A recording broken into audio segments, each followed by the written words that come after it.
Vasarī Latgolā. Esmu Ainārs, graudu iepircējs Skandagra, Rēzeknes dzirnavniekā. Es parādīšu, cik vienkārši ir veikt kravas reģistrāciju pie mums.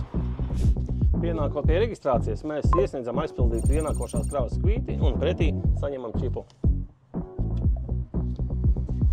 Šeit ir mūsu paraugu ņemšanas vieta. Kad esat ieradies uz paraugu ņemšanas vietu, svarīgi ir šo izsniegto čipu pielikt pie reģistrācijas. Sagaidot zaļo signālu, mēs dodamies uz svariem. Šeit notiekās svara fiksācija, mēs pieliekam čipu un pēc fiksācijas veikšanas dodamies uz laukumu. Atrodoties laukumā, sagaidot savu kārtas numuru, attēlot uz šī tablo, jūs varat redzēt, uz kuru noliktavu jums ir jādodās un jāveic graudu izbēršana. Pēc graudu izbēršanas mēs dodamies uz otrajiem svariem, kur mēs veicam tukšā transporta līdzekļa svara fiksāciju.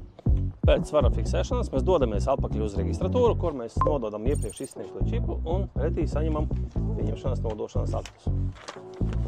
Rēzeknes dzirnavnieks pieņem rudzus, kviešus, miežus, zirņus, auzas, tritikāli, pupas un rapsi.